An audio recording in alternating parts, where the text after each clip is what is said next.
Hey, it's Rabbi Lewis wishing you an early Shabbat shalom. And yes, wearing this sweater does make me feel a little bit like Mr. Rogers. And walking through Fort Wood on this beautiful sunny day does make me want to say it's a beautiful day in the neighborhood. And I'm going to just walk up to somebody and say, won't you be my neighbor?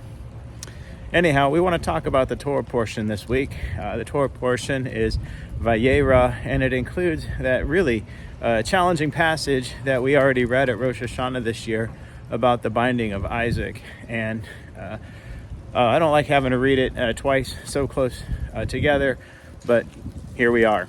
I actually think that we can choose to read this text as a warning text, a warning about what happens if we're overly zealous, if we think we know what the religious instruction is telling us to do versus what it actually is telling us to do.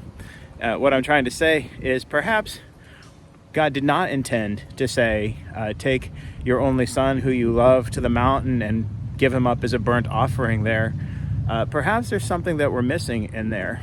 And Abraham was just so focused on saying, oh yeah, God said, take him up to the mountain and there's an offering up there and that offering's going to have to be my son. And he drew the wrong conclusion because he was perhaps too much in a rush to go and do what God said.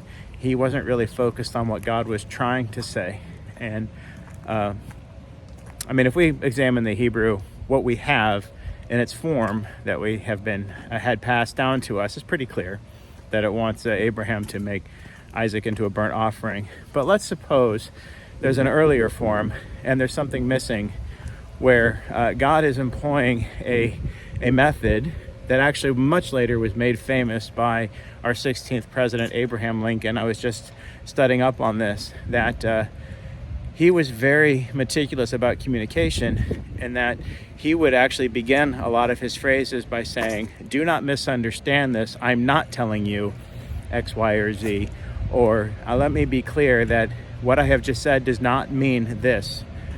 So let's retroject that back onto our Torah in the book of Genesis. And let's suppose that perhaps God said, take your son, your only son, and take him up to the top of the mountain, and there together you shall make a sacrifice offering. Now let me be clear, I'm not saying to sacrifice your child. I can see how you might draw that conclusion, but I want to be clear, that's not what I'm asking. And Abraham, well, he thinks it's all about making an offering of his son, and he convinces Isaac of the same. And it's only when God realizes the miscommunication that God sends the angel down to intervene and have the ram there in the thicket so they can offer the ram instead. A last-minute intervention that saved us from a very disastrous misunderstanding. I'm not saying that we should always have to start every sentence with, I don't mean, or let me be clear that this is not what I said. But there's two parts of this. One is we should always try and be as clear as we can about what we mean and what we don't mean, with the understanding that people are so busy and in such a rush, perhaps zealous to please as many people as they can. They might hear what they think they hear and not what they're supposed to hear. But also when it comes to anything with religion, I say this all the time. Anybody who tells you they know for exact certain what God wants from us based on reading the text is probably trying to sell you something. Judaism is about the raising of questions and challenging the Torah text, that if we read something troubling like the binding of Isaac, that we say, I don't like that, it must mean something else, or we're supposed to learn something from it. And perhaps this week what we're supposed to learn is, let's step back. It's good to be zealous, but if we're so zealous, it can draw us into making big mistakes. Anyhow, those are my thoughts today. I bet you never thought I would put Abraham Lincoln and Abraham, our patriarch, into the same drosh, but there you go. It's a beautiful day in our neighborhood, and I will say I haven't seen any of my neighbors out and walking today, but